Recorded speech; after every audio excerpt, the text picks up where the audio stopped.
YCP పాలనలో భైరవానితిప్ప ప్రాజెక్టుకు గ్రహణం పట్టుకుందని ప్రభుత్వ విప్ కాల్వ శ్రీనివాసులు విమర్శించారు.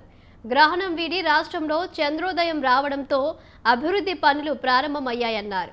మృత నదిగా మారిన వేదావతి హగ్రి నదికి కొత్త జీవం పోయడానికి ఆ రోజు మంత్రిగా ఉన్న దేవినేని ఉమా మహేశ్వరరావు సహకరించారన్నారు.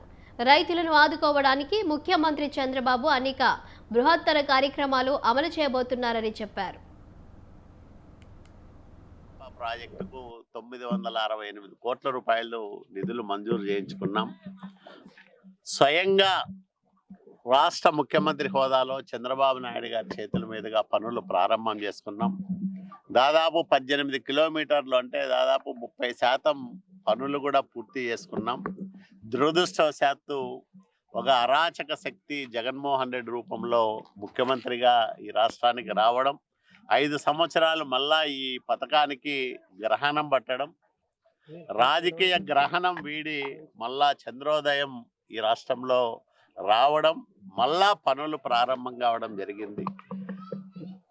ఈ మృత నదిగా మారిన వేదవతి హగరికి కొత్త జీవం పోయడానికి ఆ రోజు సహకరించిన దేవినేని ఉమామహేశ్వరరావు గారు ఈరోజు స్వయంగా వచ్చి మరి ఈ ప్రాజెక్టును సందర్శిస్తూ ఉన్నారు.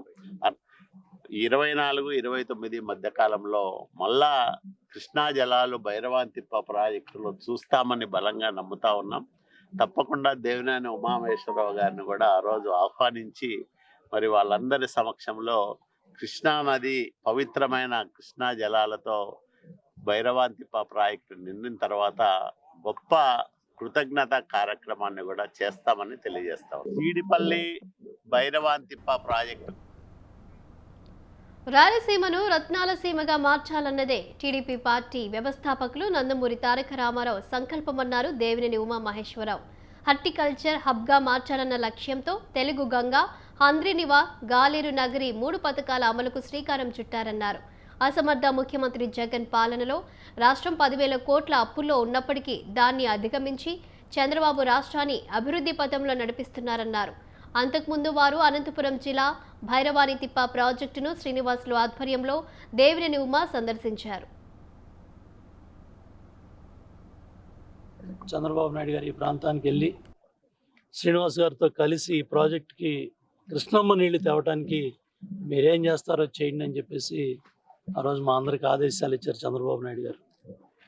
అధికార యంత్రాంగం అంతా కూడా ఇది అయ్యే పని కాదు, డబ్బులు ఇవ్వటం కష్టం అని చెప్పి చాలా ఫైల్ నడిచినాయి. సీనియర్ అధికారులందరినీ కూడా ఆ రోజు కాలువ శ్రీనివాస్ గారు మా అధికారులతో కూర్చొని, మా ఇంజనీర్లతో కూర్చొని 1-2 సార్లు నచ్చచెప్పి ఈ కరువు 7 సంవత్సరాల్లో మేము పడ్డ కష్టాలు బాధలు కావచ్చు, 50% లేకపోతే దగ్గర దగ్గర ఈ 12, 7, 20 సంవత్సరాలు నరకం ఏంటో చూశారు ఈ ప్రాంతం. ఇవన్నీ కూడా చెప్పి నచ్చచెప్పి 968 కోట్లు ఈ ప్రాంతానికి కాలువ కృష్ణమ్మ నీళ్ళకి చంద్రబాబు గారితో డబ్బులు శాంక్షన్ చేసిన కాలువ శ్రీనివాస్ గారిని ఇవాళ ఈ ప్రాంతానికి కూడా వచ్చే కాలువని దెబ్బతీయటం వల్ల మనకి ఈ మాత్రం ఉన్న ఇబ్బందులు వచ్చాయి. రాబోయే కొద్ది నెలలు, రాబోయే కొద్ది నెలల్లోనే ఆ కాలువ పనులు పూర్తి చేయాలని అటు మన సురేంద్ర కూడా ఎమ్మెల్యేగా వచ్చాడు అక్కడ కళ్యాణదుర్గంలో. ఇటు శ్రీనివాస్ గారు చాలా పట్టుదలగా ఈ ఆర్థిక ఇబ్బందుల్లో కూడా ఆ డబ్బుల కోసం పనులు మొదలుపెట్టి ఇచ్చారు. తప్పకుండా ఆ పనులు పూర్తవుతాయి. కృష్ణమ్మ తల్లి ఈ భైరవానితిప్ప ప్రాజెక్టుకే నీళ్లు తీసుకొచ్చే బాధ్యత హంద్రినివా కాలువల ద్వారా శ్రీనివాస్ గారు చేసి తీరతారు.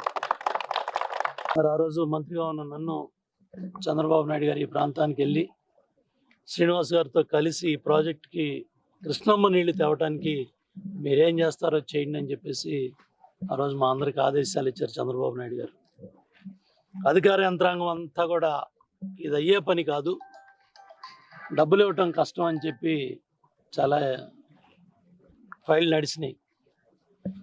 సీనియర్ అధికారులందరినీ కూడా ఆ రోజు కాలువ శ్రీనివాస్ గారు మా అధికారులతో కూర్చొని, మా ఇంజనీర్లతో కూర్చొని 1-2 సార్లు నచ్చచెప్పి ఈ కరువు 7 సంవత్సరాల్లో మేము పడ్డ కష్టాలు బాధలు కావచ్చు, 50%